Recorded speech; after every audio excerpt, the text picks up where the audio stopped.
Hi, my name is Bob Wheeler, and welcome to the Brain Observer, where we search the scriptures daily to see whether or not these things are true. Last week we did a review of a film that just came out not too long ago entitled A Great Awakening, which basically examined the peculiar relationship between Benjamin Franklin and George Whitefield, a famous, very eloquent British preacher evangelist who made several trips here to the United States, and they got to be good friends and work together. The film seemed to be trying to make the point that somehow or other Whitefield was responsible for the American Revolution. And as I tried to point out in the review that we did last week, that doesn't really work up all right. They had, I don't think that it was, Whitefield was a great preacher. He won many people to Christ and so on. I think he basically tried to stay away from politics. Um, and to try to argue that somehow or other the American Revolution was inspired by George Whitefield, I think is a bit of a stretch. But it was interesting because the film does it does point out or focus on on Ben Franklin, and what kind of an impact it had on him. And it's kind of interesting because the film does mention that a speech that Franklin gave at the Constitutional Convention, and in which he basically was supporting a motion to have the convention open each session with prayer. And I'm going to read his speech, and I'm reading it directly from James Madison's notes. Um, and so here's exactly what Franklin said. Mr. President, the small progress we have made after 4 or 5 weeks close attendance and continual reasonings with each other, our different sentiments on almost every question, several of the last producing as many noes as yeas, is methinks a melancholy proof of the imperfection of the human understanding. We indeed seem to feel our own want in political wisdom, since we have been running about in search of it. We have gone back to ancient history for models of government, and examined the different forms of those republics which have been formed with the seeds of their own dissolution now no longer exist. And we have viewed modern states all around Europe, but find none of their constitutions suitable to our circumstances. In this situation of this assembly, groping as it were in the dark to find political truth, and scarce able to distinguish it when presented to us, how has it happened, sir, that we have not hitherto once thought of humbly applying to the Father of lights to illuminate our understandings? In the beginning of the contest with Great Britain, when we were sensible of danger, we had daily prayer in this room for the divine protection. Our prayers, sir, were heard, and they were graciously answered. All of us who were engaged in the struggle must have observed frequent instances of a superintending providence in our favor. To that kind providence we owe this happy opportunity of consulting in peace on the means of establishing our future national facility. And have we now forgotten that powerful friend? Or do we imagine that we no longer need his assistance? I have lived, sir, for a long time, and the longer I live, the more convincing proofs I see of this truth, that God governs in the affairs of men. And if the sparrow cannot fall to the ground without his notice, is it probable that an empire can arise without his aid?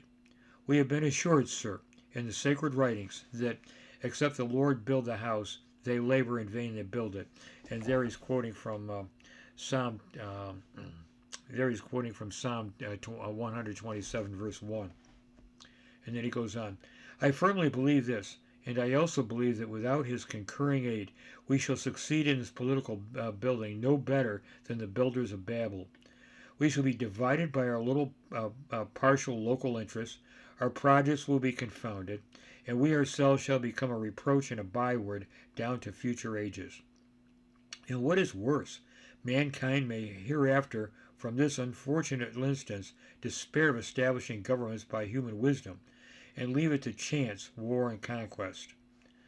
I therefore beg leave to move that henceforth prayers imploring the assistance of heaven, and his blessings in our deliberations be held in this assembly every morning before we proceed to business, and that one or more of the clergy of this city be requested to officiate in that service. So that was the speech that Franklin gave at the Constitutional Convention. Sad to say, his motion got, actually they adjourned without voting on the resolution, and so Franklin didn't really accomplish, at least not right away, his objective there. And but what Franklin did get right, and it could be argued that the convention did not establish America as a Christian nation in that sense. But what Franklin did get right was his assertion that God governs in the affairs of men. And when you take a look at it, while it is true that that we have that America, strictly speaking, isn't a Christian country, and there is no such thing as a Christian country, nevertheless, it can be true, as Franklin pointed out, that God has intervened in American history, and his providence has guided us along. You start off with the Declaration of Independence itself, and the last paragraph says, which was added, was not originally written by Thomas Jefferson, incidentally. Jefferson was a deist and certainly not an Orthodox Bible-believing Christian.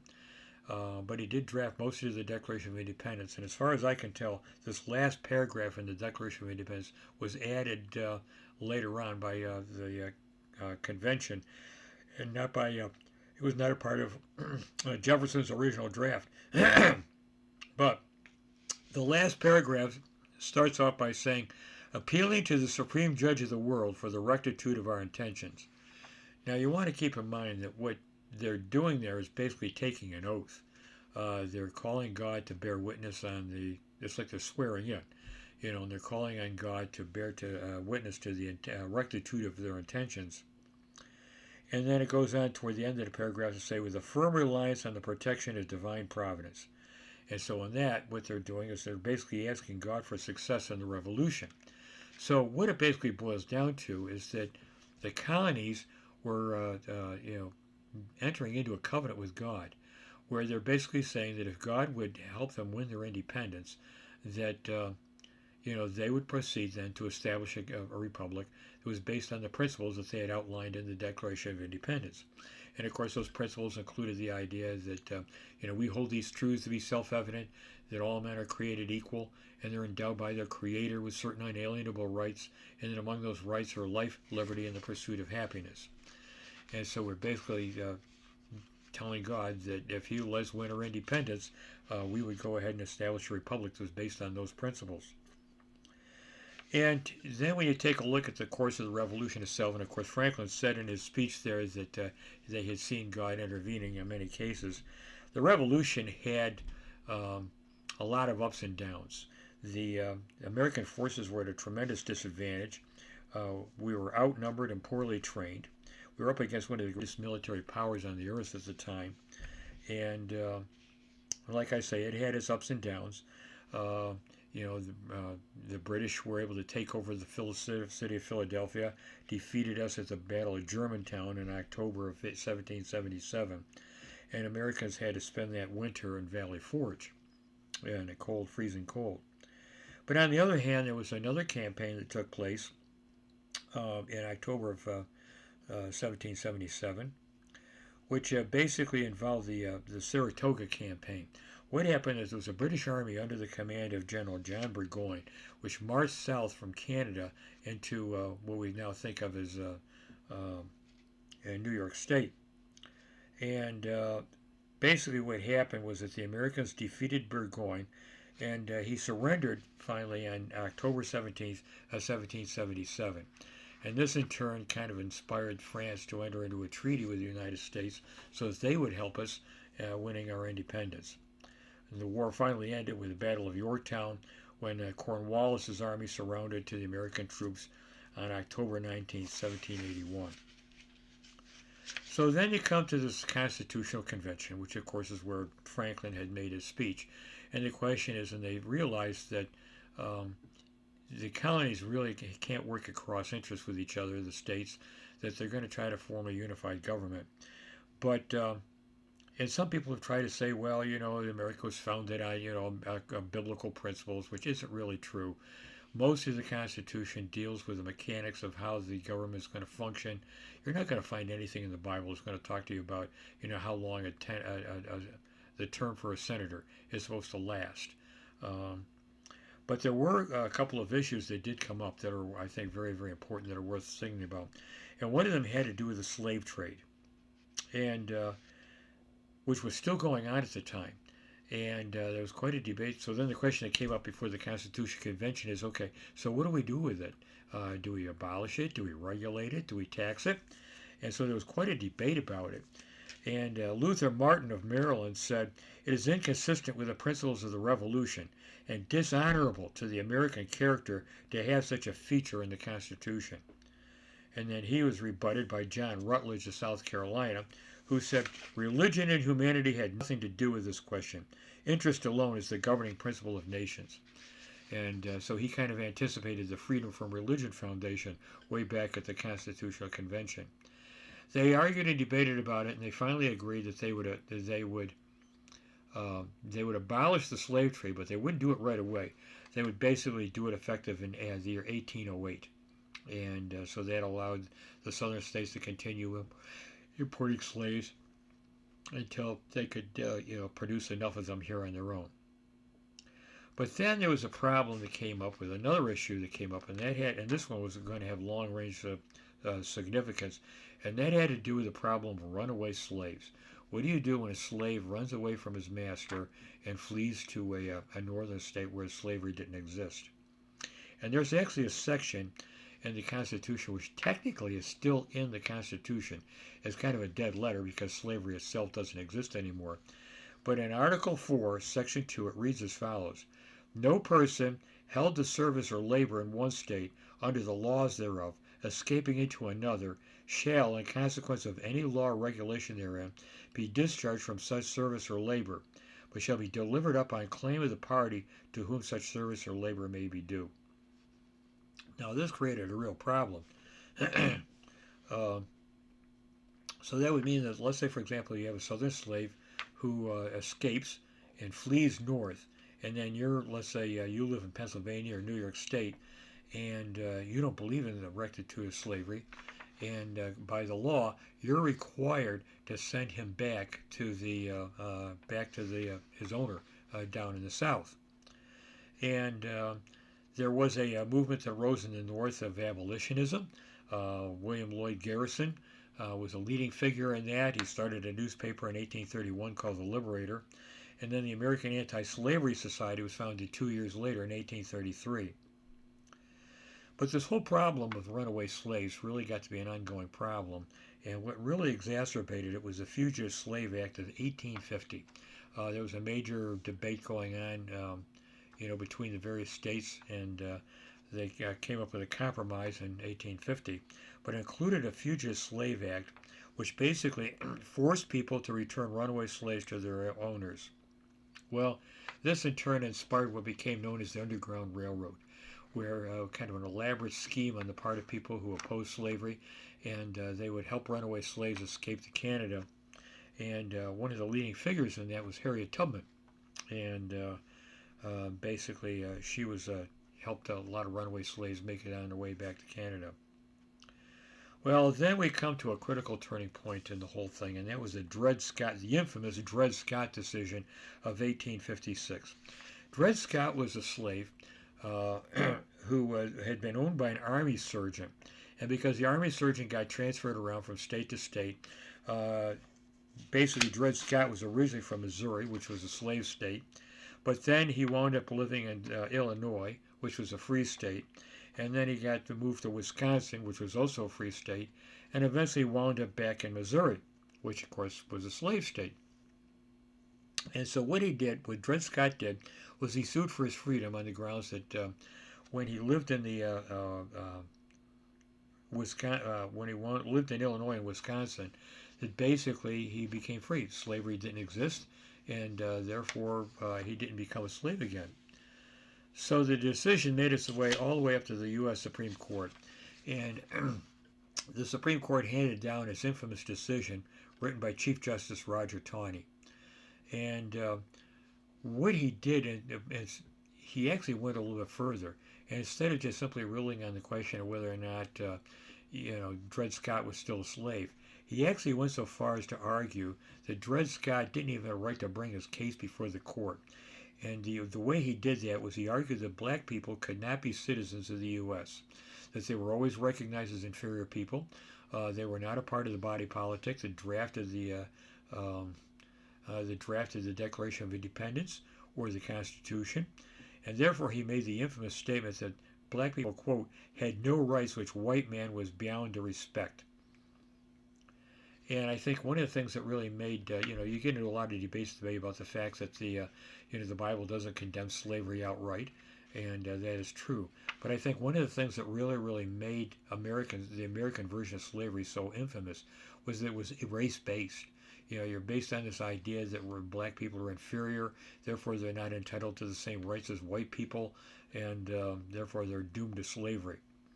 And so what happened was that the court wound up arguing that Dred Scott didn't even have a right to bring his case before the court simply because of the color of his skin. And that was basically a violation of his basic human rights. Well, what happened within a few years was the Civil War erupted. And at first the war went poorly for the North, suffered crushing defeats at Fredericksburg and Chancellorsville. And it could be argued that part of the problem was that when the war first broke out, Lincoln was reluctant at first to make the liberation of slaves a goal of the war. He basically saw it as a war between the states. The question was, does a state have a right to secede from the Union? And so it was all about the preservation of the Union. But he eventually realized that the North wasn't going to be able to win militarily on the field unless it basically released the slaves in the southern states. And so what happened was that they published the Emancipation Proclamation on January 1st of 1863, but it applied only to the states that had actually seceded from the Union. It didn't affect states like Missouri and Maryland, for example, that had slaves but still stayed in the Union. But that was a turning point in the war. Even though the North lost the Battle of Chancellorsville, Stonewall Jackson, who was one of the most illustrious Southern generals, was wounded and died several days later. And then, of course, came the great turning point of the war, and that was the Battle of Gettysburg, which took place on July 1st through the 3rd in 1863. And Robert E. Lee was defeated, and after that, the North, the tide had turned in favor of the North. But and eventually won the war.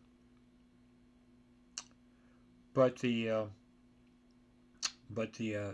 was a disastrous consequence. Between the two armies together, they lost a total of 623,000 lives with both armies combined. And it was the worst disaster that had ever struck America, well up until at least the World Wars. And it was quite a judgment from God on the nation.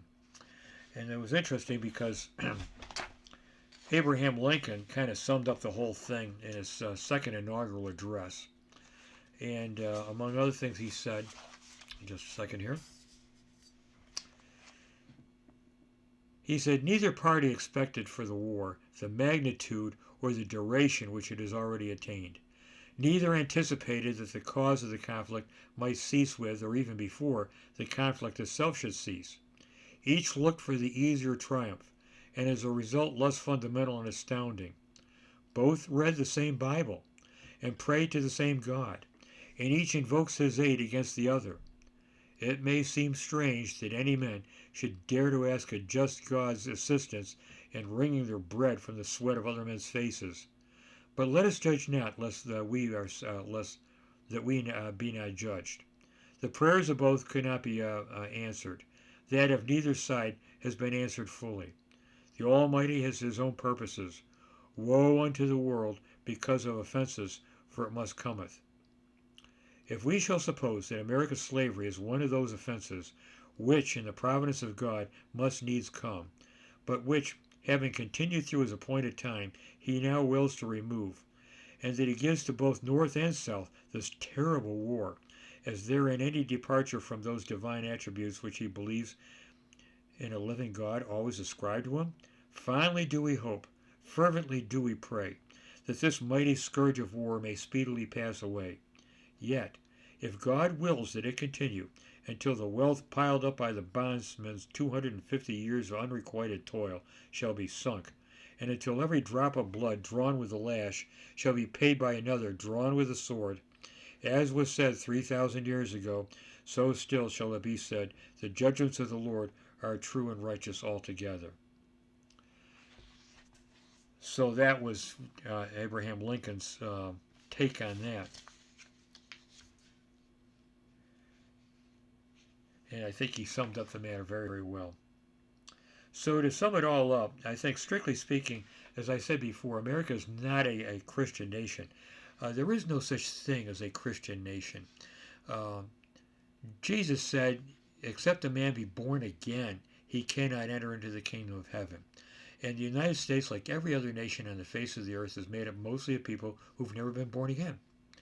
And the America, like all the other nations of the world, is a part of what the Bible calls the world, the cosmos, the society of fallen human beings.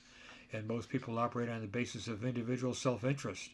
And if America were a truly Christian country, it wouldn't have a capitalist economic system, because we're supposed to love our neighbor as ourselves, which means that you look out for him and you don't exploit him for your own good. We wouldn't be selling alcohol and tobacco products in convenience stores because we can make a profit doing that. But nevertheless, God's providence still overrules. And as it says in Psalm 127:1, which Franklin quoted in his speech, unless the Lord builds the house, they labor in vain who build it. Unless the Lord guards the city, the watchman stays awake in vain. So God ultimately is the one who controls the fate of nations, and he will sometimes bring disaster on countries that who are guilty of gross injustice and immorality, immoral practices, which is exactly why I think he brought the Civil War on America, because we violated the covenant that we had made at the Declaration of Independence, and deprived a whole class of human beings of their fundamental human rights. Psalm 2 puts it like this, and I'm reading from the New King James Version. Why do the nations rage, and the people plot a vain thing? The kings of the earth set themselves, and the rulers take counsel together against the Lord and against his anointed, saying, let us break their bonds in pieces, and cast away their cords from us. He who sits in the heavens shall laugh, the Lord shall hold them in derision. Then he shall speak to them in his wrath, and distress them in his deep displeasure. Yet I have set my king on my holy hill of Zion.